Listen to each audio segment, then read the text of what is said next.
छात्रों, आज मैं 9वीं कक्षा के छात्रों के लिए एक प्रवास कथन के बारे में जानकारी देने के प्रयास कर रही हूँ। बच्चों, इसके पहले मैं आप लोगों के लिए एक प्रश्न पूछती हूँ। कर्नाटक में अधिक से अधिकतर बारिश होने वाले स्थान कौन सा है? अधिक से अधिकतर बारिश होने वाला स्थल कौन सा है? हाँ बच्चों, आगुवे। उसी तरह भारत में अधिक से अधिक बारिश होने वाले स्थान कौन सा है? वो कर्नाटक में आगुवे में ज्यादा बारिश होती है। उसी तरह भारत में कौन सा है? हाँ, चिरापुंजी। और भारत में अधिक से अधिकतर बारिश होने वाले स्थल चिरापुंजी। तो बच्चे, आज हम एक चिरापुंजी से आया हूँ इस पाठ के बारे में जानकारी प्राप्त करेंगे। ಕರ್ನಾಟಕದಲ್ಲಿ ಅತಿ ಹೆಚ್ಚು ಮಳೆ ಬೀಳುವ ಸ್ಥಳ ಆಗುವೆ. उसी तरह ಭಾರತದಲ್ಲಿ ಅತಿ ಹೆಚ್ಚು ಮಳೆ ಬೀಳುವ ಸ್ಥಳ चिरापुंजी।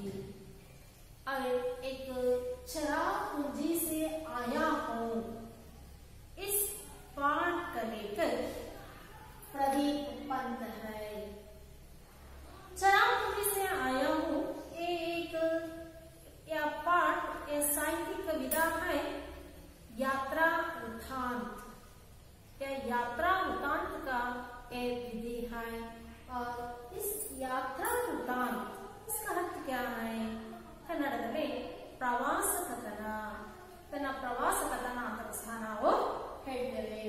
यात्रा वृत्तांत जब हम किसी विशेष स्थान को देखने जाते हैं, एक विशेष स्थान देखने जाते हैं अथवा यात्रा के समय जो भी अनुभव करते हैं उसका वर्णन देखने के रूप में यथावत करते हैं. ಹೆಂಗೆ ನೋಡ್ತೀವೋ ಅದೇ ರೀತಿ ವರ್ಣಿಸೋದನ್ನ ನಾವೇನಂತೀವಿ? यात्रा वृत्तांत करते हैं. यात्रा वृत्तांत का अर्थ है ನಾವು ಯಾವ್ದಾರ ಒಂದು ವಿಶೇಷ ಸ್ಥಳಕ್ಕೆ ಹೋದಾಗ ಅಥವಾ ಪ್ರವಾಸಕ್ಕೆ ಹೋದಾಗ ಆ ಸಮಯದಲ್ಲಿ ನಾವು ಅನುಭವಿಸಿದ ಅನುಭವ ಅಥವಾ ಅಲ್ಲಿ ಕಂಡಂತಹ ದೃಶ್ಯಗಳನ್ನ ಯಥಾವತ್ತಾಗಿ ನಾವು ವರ್ಣನೆ ಮಾಡುವುದನ್ನೇ ಪ್ರವಾಸ ಕಥನ ಅಂತ ಹೇಳ್ತೀವಿ. ಅದೇ ರೀತಿಯಲ್ಲಿ यात्रा वृत्तांत. एक चिरापुंजी से आया हूँ एक यात्रा वृत्तांत का विधि साहित्यिक विधि का पाठ है. ये यात्रा वृत्तांत जब हम किसी एक विशेष स्थान को देखते हैं अथवा या यात्रा के समय हम जो भी अनुभव करते हैं उसका वर्णन देखने के रूप में यथावತ್ करते हैं. ಇದ್ದ ಹಾಗೆ ಅನುಭವವನ್ನು ಪಡೆದಂತನ್ನ ವರ್ಣಿಸುವುದಕ್ಕೆ वो यात्रा वृत्तांत या प्रवास कथन कहते हैं. अದೇ ರೀತಿ एक चिरापुंजी से आया हूँ ये भी एक यात्रा वृत्तांत का कहानी है, एक पाठ है. एक चिरापुंजी से आया हूँ इस पाठ का लेकर प्रदीप पंत है. और एक पाठ साहित्यिक विधि यात्रा वृत्तांत है. तो बच्चों, ये भारत में अधिक से अधिक बारिश होने वाला स्थल चिरापुंजी है.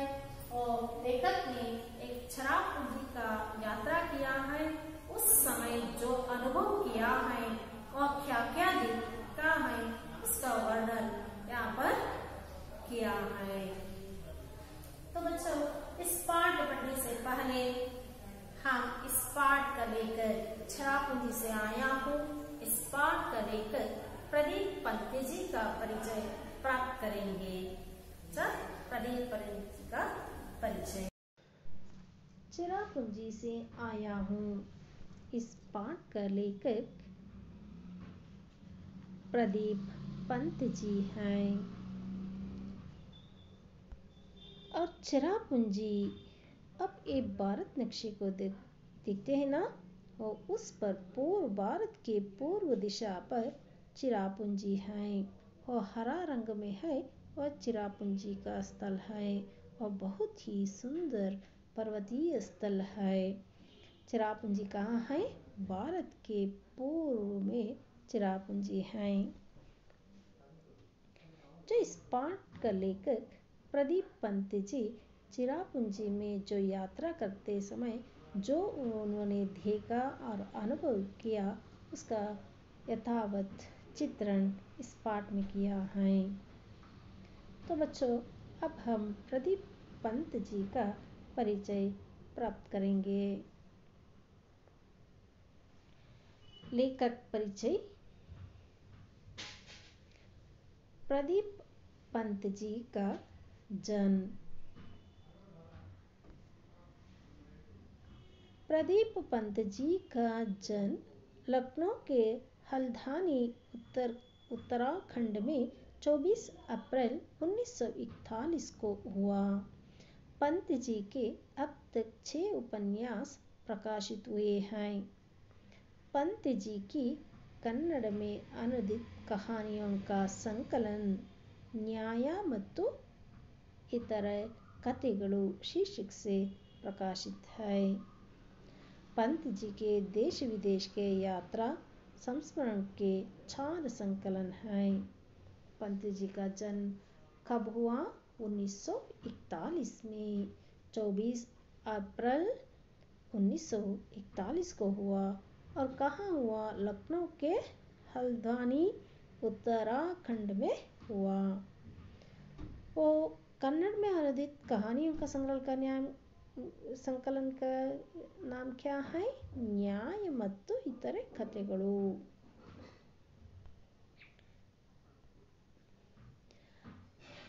पंडित जवाहर नेहरू पर उत्कृष्ट लेखन के लिए पंत जी को जर्नलिस्ट वेलफेयर फाउंडेशन का यूरोप भ्रमण पुरस्कार, उत्तर प्रदेश हिंदी संस्थान का प्रेमचंद अनुशंसा पुरस्कार, हिंदी अकादमी द्वारा 2 बार साहित्यिक कृति पुरस्कार प्राप्त है।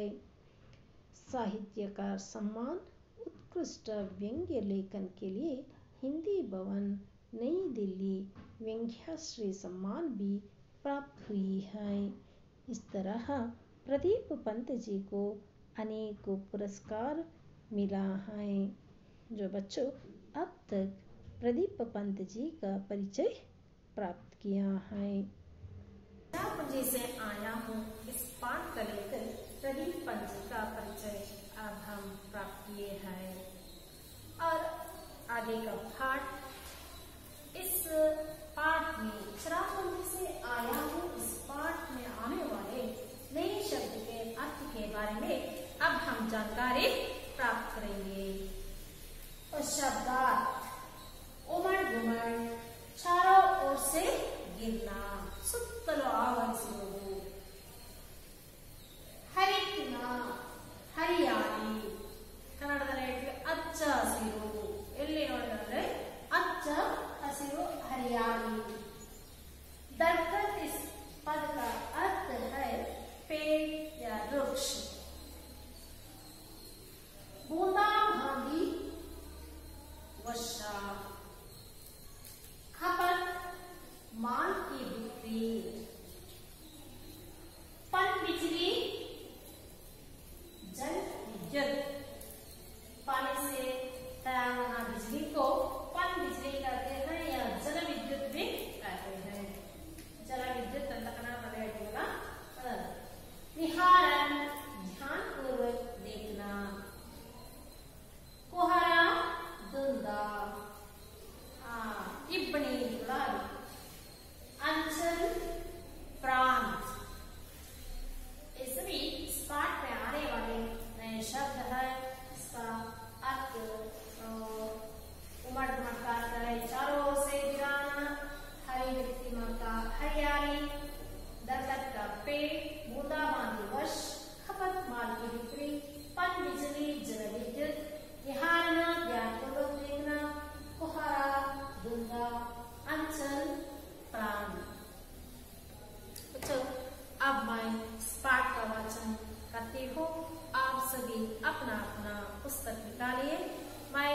अब मैं जैसे पढ़ते जाऊंगी वैसे आप नजर लगाओ।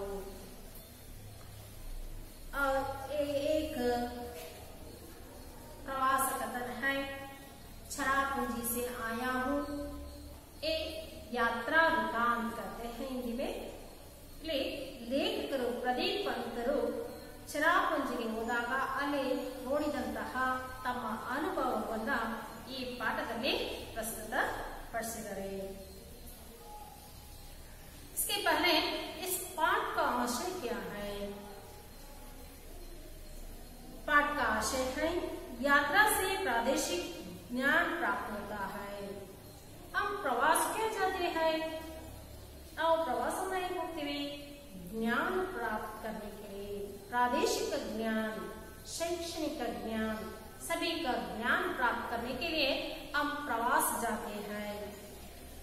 प्रवास से हमें उस प्रदेश के लोगों के रहन सहन, प्राकृतिक दृश्यों का सौंदर्य आदि का प्रत्यक्ष अनुभव मिलता है। वहाँ जो लोगों का रहन सहन, आ प्रदेशದ ಜನರ रहन सहन, वेशभूषा, खाना, सभी प्राकृतिक दृश्यों सभी का परिचय प्रत्यक्ष अनुभव में होता है।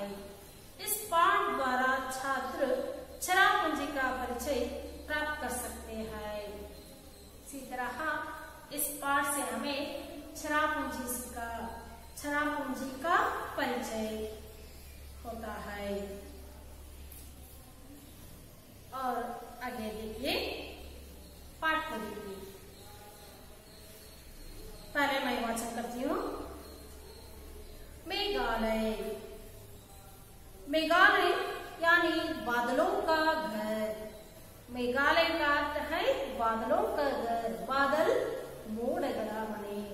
मेघालय बादलों का घर भी कहते हैं।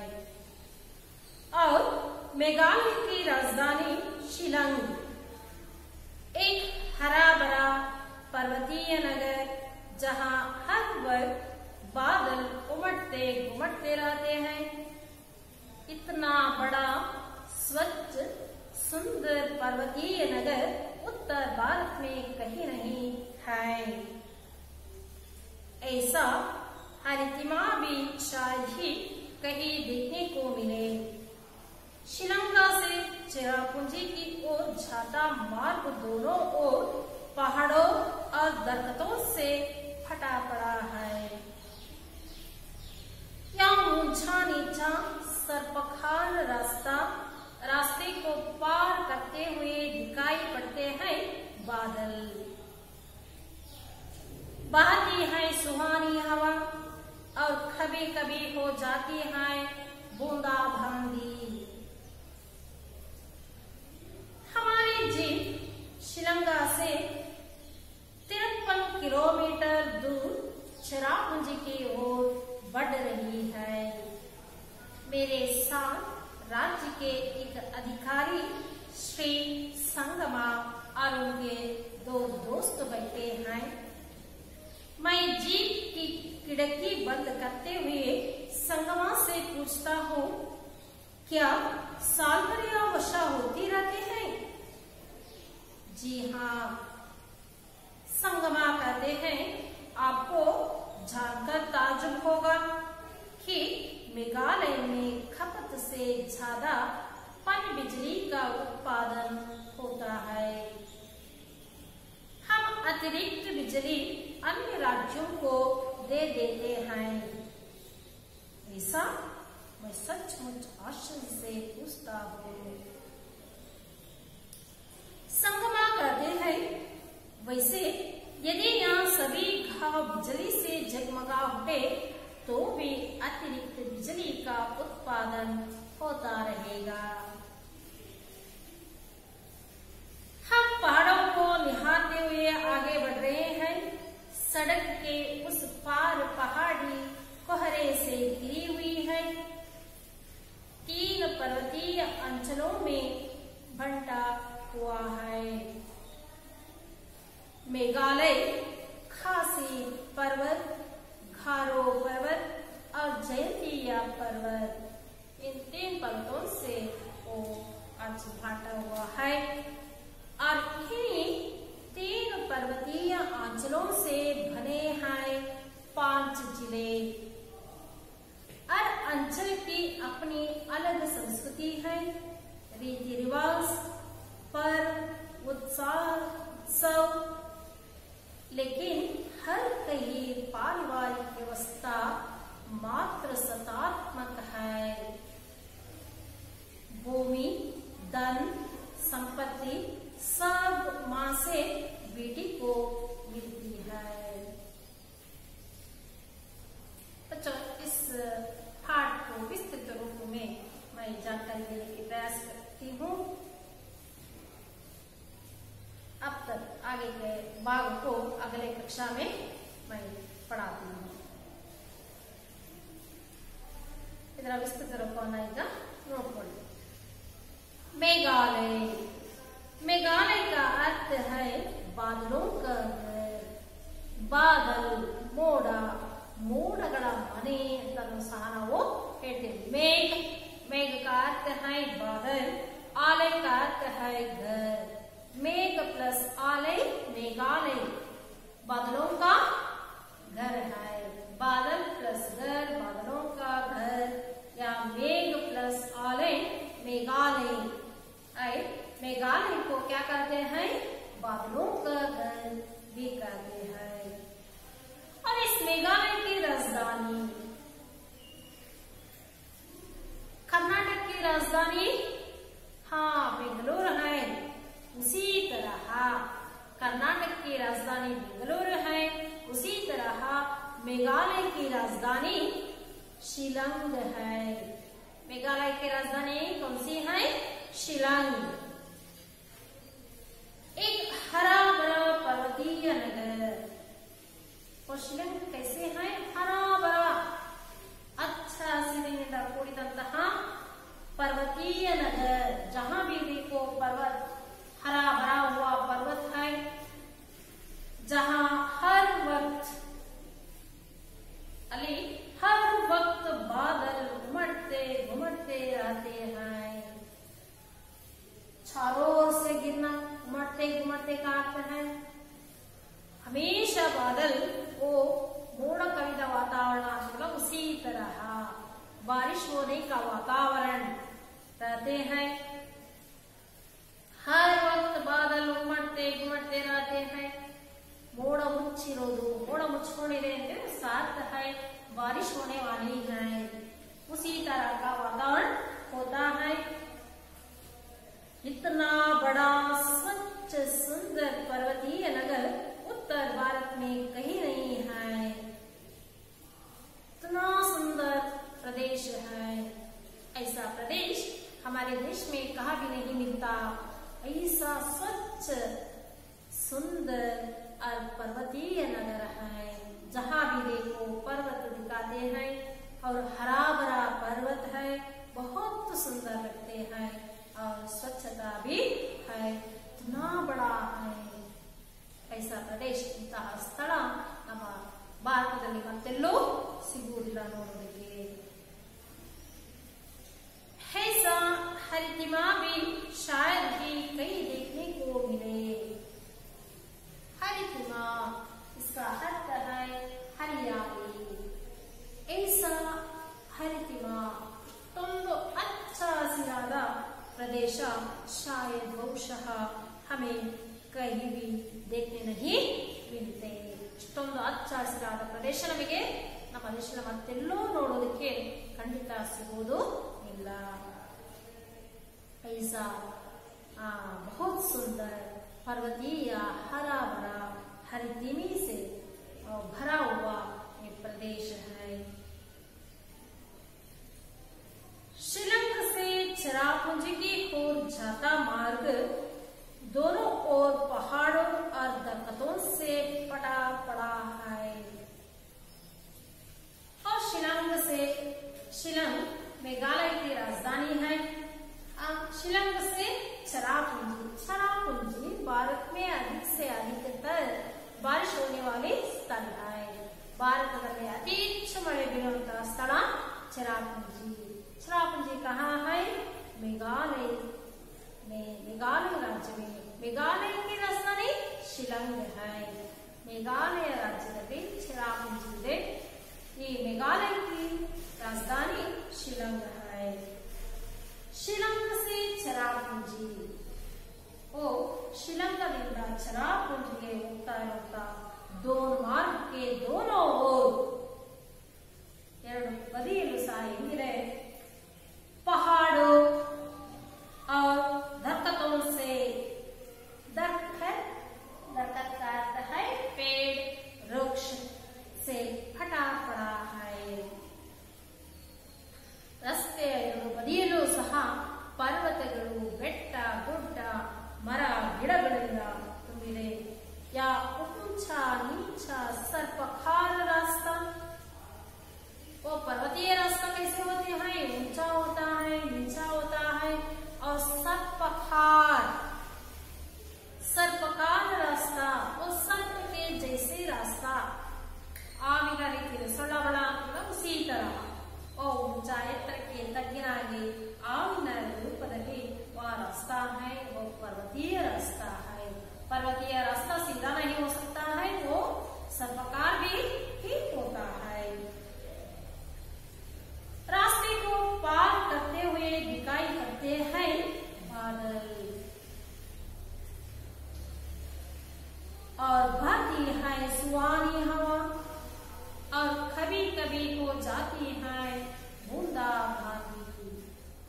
हम श्रीलंका से ಚೆರಾಪುಂಜಿ को जाते समय, रास्ते को पार करते समय, रास्ते के दोनों ओर पर्वत और पेड़, वृक्ष हमें दिखाई पड़ते हैं, और बादल भी हम दिखते हैं, और बहती नदियां बहती हैं, और हवा भी सुहानी लगती है. कभी कभी वो जाते हैं बूंदा बांदी वर्षा. कभी कभी आगे ಸ್ವಲ್ಪತಿಗೆ ಬಿಸಿಲು ಬರ್ತಾ ಇರುತ್ತೆ, ಮತ್ತೆ ಪುನಃ ವರ್ಷಾ ಹೋತಿ है, ಮಳೆ, ತುಂತುರು ಮಳೆ ಬರ್ತಾನೆ ಇರುತ್ತೆ. ಬೂಂದಾ ಬಾಂದಿ. ऐसा वातावरण था. श्रीलंका से वो ಚೆರಾಪುಂಜಿ जाते समय हमें ऐसा लगता है, और रास्ते के दोनों ओर पर्वत है, पेड़ है, वृक्ष है, और उसकी बहती हुई नदियां है, और सुहाने वाले हवा भी है, और कभी कभी वर्षा भी होती है. ऐसा सुंदर वातावरण है और मेघालय. उस मेघालय की राजधानी शिलांग है. शिलांगा से ಚೆರಾಪುಂಜಿ जाते समय वहाँ का वातावरण बहुत सुंदर लगता है, और हरियाली जैसे हमें लगते हैं. जहाँ भी देखो वो पर्वत है, और पर्वत कैसे होते हैं? हरा भरा होता है हरियाली से.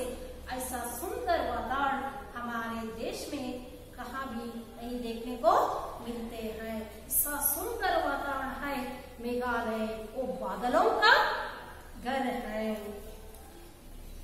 हमारे जीप शिलांग से 53 किलोमीटर दूर ಚೆರಾಪುಂಜಿ की ओर बढ़ रही है.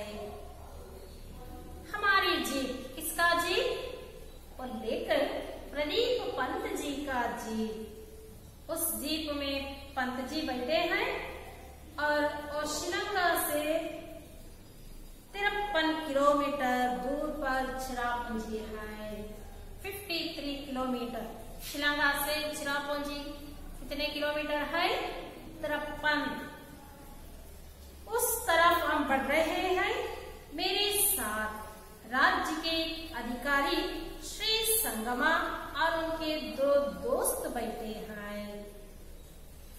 जीप में मेरे साथ उस राज्य के, मेघालय राज्य के एक अधिकारी श्री संगमा, उसका नाम है, अधिकारी का नाम है श्री संगमा, और उनके 2 दोस्त बैठे हैं.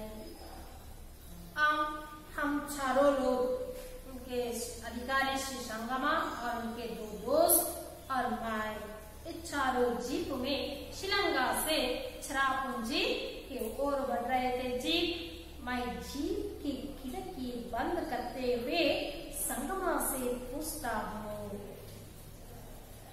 और जाते समय जीप की खिड़की बंद कर लिया क्योंकि वो वर्षा होती है और ठंडा हवा बहती है, इसलिए वो जीप की खिड़की बंद किया और बंद करके संगमा से पूछता हूँ, क्या साल भर यहाँ वर्षा होती रहती है? इन ವರ್ಷವಿಡೀ ಮಳೆ ಇಲ್ಲಿ ಆಗುತ್ತಾ? संगमा ने उत्तर दिया, जी हाँ, हौदू, भारत में अधिक से अधिकतर बारिश होने वाला स्थल चिरापुंजी है। संगमा कहते हैं, आपको जानकर ताज्जुब होगा कि मेघालय में खपत से ज्यादा पन बिजली का उत्पादन होता है। आपको एक यह विषय भी जानकर ताज्जुब होगा, ताज्जुब आश्चर्य होगा। मेघालय में खपत से ज्यादा, खपत व्यापार, माल की बिक्री, इसका अर्थ है व्यापार, व्यापार से ज्यादा, कोई भी चीज के व्यापार के ज्यादा क्या होते हैं? पन बिजली का व्यापार, पन बिजली का उत्पादन, जल विद्युत, पन बिजली का अर्थ है जल विद्युत, ಇಲ್ಲಿ ವ್ಯಾಪಾರಕ್ಕಿಂತ ಜಾಸ್ತಿಯಾಗಿ ಜಲ ವಿದ್ಯುತ್ ಉತ್ಪಾದನೆ ಹೆಚ್ಚಾಗುತ್ತೆ। हम अतिरिक्त बिजली अन्य राज्यों को दे देते हैं। इतना ज्यादा जल विद्युत उत्पादन करते हैं, हमें होकर अतिरिक्त और अन्य राज्यों को भी हम दे देते हैं। ಬೇರೆ ರಾಜ್ಯಗಳಿಗೂ ಸಹ ನಾವು ಈ ಜಲ ವಿದ್ಯುತ್ತನ್ನ ಕೊಡ್ತೇವೆ। प्रदीप पंत जी ने आश्चर्य से पूछा, ऐसा होगा? संगमा कहते हैं, वैसे यदि यहाँ सभी गांव बिजली से जगमगा उठे तो भी अतिरिक्त बिजली का उत्पादन होता रहेगा। सभी गांव, मेघालय के सभी गांव हमेशा बिजली से जगमगा उठे रहते हैं। इतना जल विद्युत हम उत्पादन करते हैं, सभी गांव बिजली से जगमगा उठते हैं और उसके अतिरिक्त बिजली का उत्पादन होता रहेगा। ಎಲ್ಲ ಹಳ್ಳಿಗಳಲ್ಲಿ ಲೈಟ್ಗಳಿಂದ ಜಗಮಗಿಸುತ್ತಿರ್ತವೆ, ಅದಲ್ಲದೆ ಇನ್ನೂ ಹೆಚ್ಚಿನ ಜಲ ವಿದ್ಯುತ್ತನ್ನ ಇಲ್ಲಿ ನಾವು ಉತ್ಪಾದನೆ ಮಾಡ್ತೇವೆ। इस तरह संगमा ने और लेखक से कहा। यह सुनकर लेखक को बहुत आश्चर्य हुआ, इतना जल विद्युत उत्पादन होता है, सभी गांव बिजली से जगमगा उठा है और उसके अतिरिक्त अन्य राज्यों को भी वो विद्युत को देते हैं।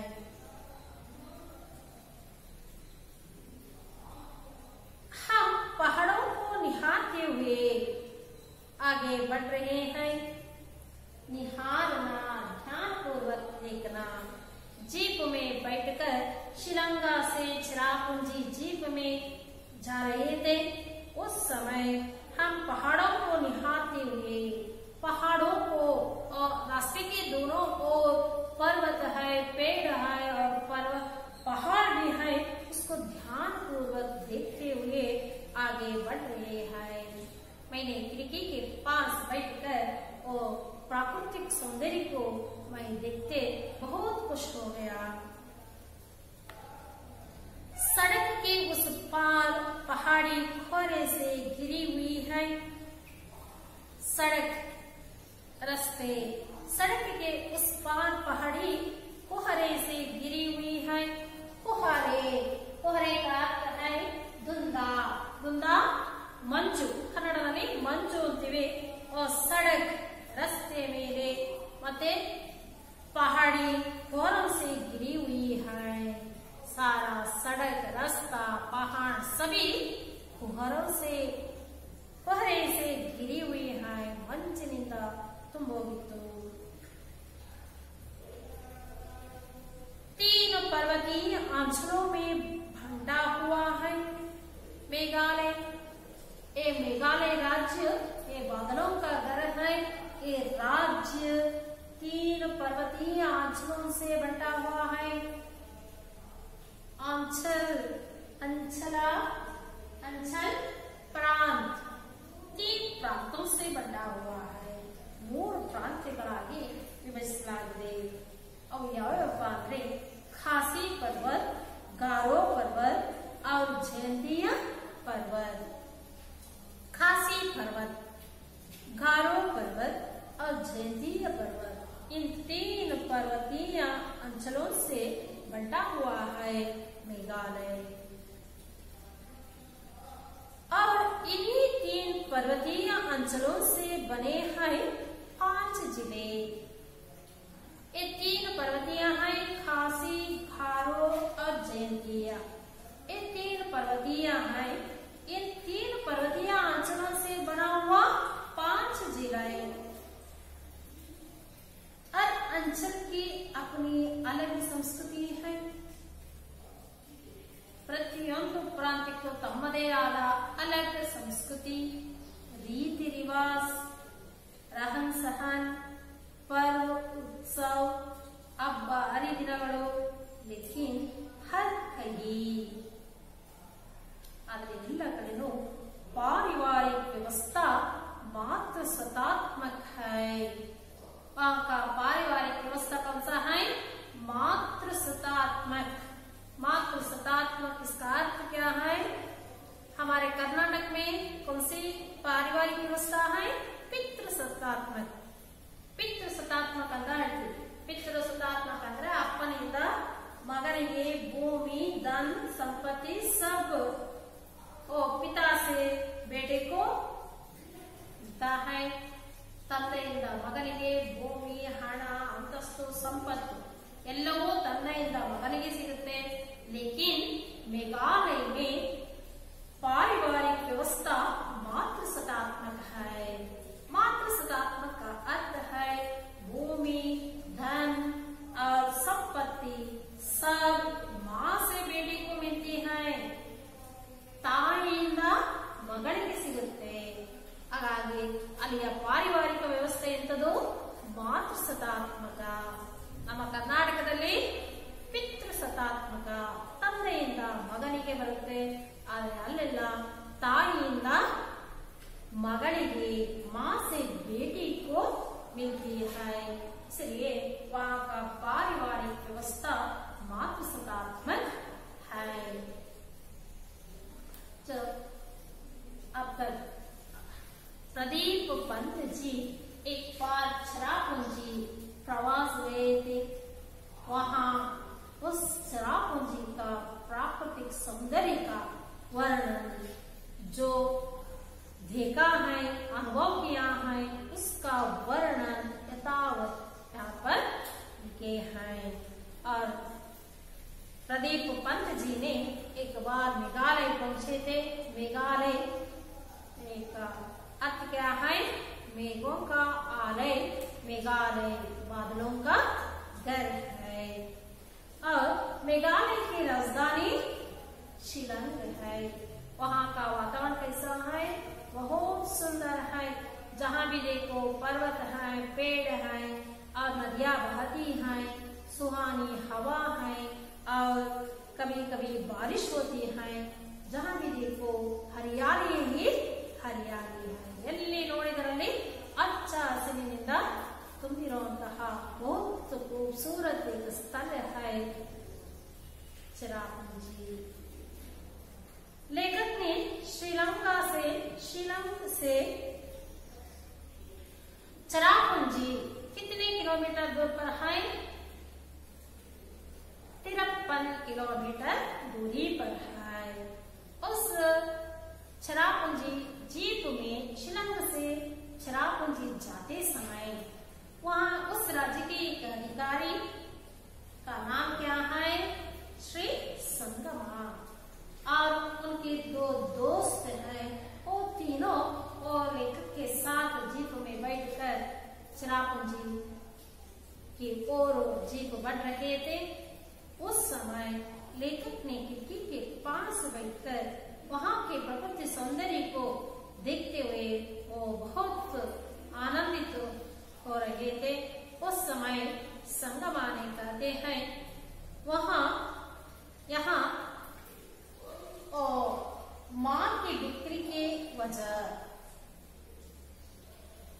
ವ್ಯಾಪಾರಕ್ಕಿಂತ ಹೆಚ್ಚಾಗಿ जल उत्पादन ज्यादा होते हैं।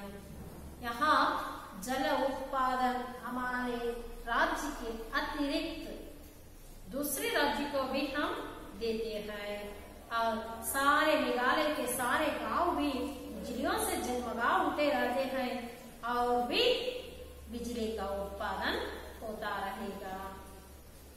और यहाँ भारत में ज्यादा से ज्यादा अधिक से अधिक स्तर पर बारिश होने वाला स्थल है चेरापूंजी। चेरापूंजी में मेघालय राज्य में चेरापूंजी है।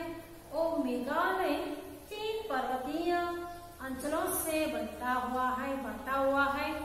वो खासी पर्वत, घारो पर्वत, जैंतिया पर्वत, ये 3 पर्वत 5 ಜಿಲ್ಲೆಗಳ से ಈ 3 ಪರ್ವತಗಳ ಪ್ರಾಂತ್ಯಗಳು 5 ಜಿಲ್ಲೆಗಳಾಗಿ 5 जिले में बंटा है। यहाँ पर्वत अलग है, फिर भी वो उनके अलग अलग पर्वतीय वालों का रीति रिवाज अलग है और वहाँ की संस्कृति अलग है और पर्व उत्सव सभी अलग अलग है। लेकिन इन तीनों पर्वतों में मेघालय में वो पारिवारिक व्यवस्था मातृसत्तात्मक है। कौन सा है? मातृसत्तात्मक। मातृसत्तात्मक का अर्थ क्या है? वो धन, भूमि, संपत्ति सब माँ से बेटी को मिलती है। ताईಯಿಂದ ಮಗಳಿಗೆ बरते। बच्चों, अब तक पाठ का सारांश अब इಲ್ಲಿಯವರೆಗೆ ನೀವು ಪಾಠದ ಬಗ್ಗೆ ತಿಳ್ಕೊಂಡ್ರಿ। आज मैं इतना पाठ समाप्त करती हूँ। अगले कक्षा में आगे के बचे हुए आगे के भाग के बारे में मैं पढ़ाती हूँ। बच्चों, अब तक जो आप पाठ को सुना है, समझा है और जानकारी प्राप्त किया है, उसके बारे में इस पाठ से संबंधित कुछ प्रश्न के और व्याकरणांश के बारे में मैं आपसे प्रश्न पूछती हूँ, उसका उत्तर आप देना है। इस पाठ से संबंधित प्रश्न: किस राज्य को बादलों का घर कहते हैं? किस राज्य को बादलों का घर, ಯಾವ ರಾಜ್ಯವನ್ನ बादलों का घर, ಮೋಡಗಳ राज्य ಅಂತೀವಿ? मेघालय को बादलों का घर कहते हैं। मेघालय राज्य को बादलों का घर कहते हैं। किस राज्य को? मेघालय राज्य को। जीप में लेखक के साथ और कौन बैठे हैं? जीप में लेखक के साथ कौन बैठे हैं? संगमा। अधिकारी श्री संगमा और के 2 दोस्त बैठे थे।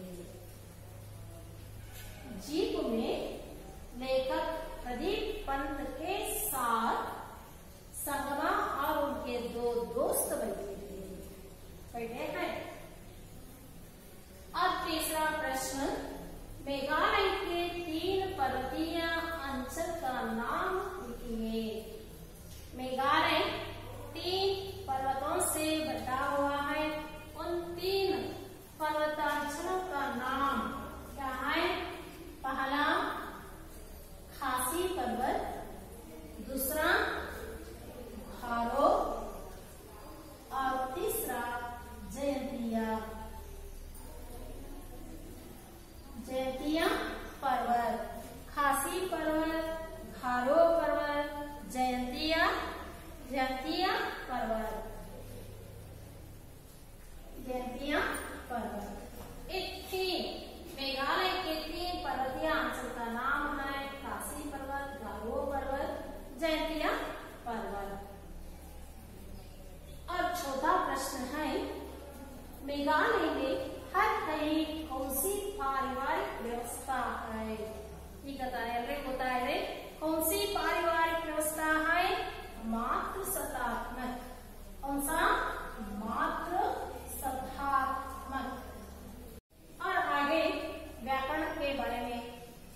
इज्जत। ईमान बेईमान, ईमान बेईमान। कसूर, ये सभी बे अक्षर जोड़ने से विलोम बनते हैं। कसूर बेकसूर, कसूर बेकसूर। शक बेशक, शक बेशक। ये सभी को बे लगाने से विलोम या उल्टे अर्थ बनते हैं। इज्जत बेइज्जत, ईमान बेईमान, कसूर बेकसूर, शक बेशक। अब इस पाठ से संबंधित प्रश्न और व्याकरण के बारे में अब तक हमने लिखा, सुना और जानकारी प्राप्त किया। अब तक इस पाठ से संबंधित प्रश्न और व्याकरण के बारे में अब तक हमने जान चुका है और आगे गृह कार्य है। बच्चों, अब जो मैं 2 प्रश्न आपको देती हूँ, इसको घर में बैठकर पहले पाठ को पढ़कर अर्थ समझकर उसके बाद इन प्रश्नों का उत्तर लिखना। और बिजली उत्पादन के बारे में संगमा ने क्या कहा, और बिजली उत्पादन जल विद्युत उत्पादन के बारे में श्री संगमा ने प्रदीप पंत से क्या कहा, इस प्रश्न का उत्तर लिखना। और दूसरा प्रश्न है शराबपूंजी की विशेषता क्या है। इन 2 प्रश्नों का उत्तर लिखकर लाना। और अनुरूपता, पहले 2 शब्द के संबंध के अनुसार तीसरे शब्द का उत्तर लिखना। पहला है कर्नाटक, कर्नाटक से बेंगलुरु है। पहला 2 शब्द का संबंध क्या है, कर्नाटक की राजधानी बेंगलुरु है। उसी तरह मेघालय की राजधानी क्या है, इसको लिखना। और दूसरा राजस्थान, राजस्थान रेत का प्रदेश, रेत मरण प्रदेश। राजस्थान रेत का प्रदेश हो तो मेघालय इसका प्रदेश है। आपको अब तक आप जान लिया है ना, तो लिखना। इन 2 प्रश्न और अनुरूपता को आप घर जाकर इसको लिखकर लाना। और पहले आप घर जाकर पाठ एक बार पूरा पाठ को पढ़ना और पढ़कर अर्थ समझकर इस प्रश्नों का उत्तर लिखना और नोट्स को भी आप लिखना। सभी को मेरा नमस्कार।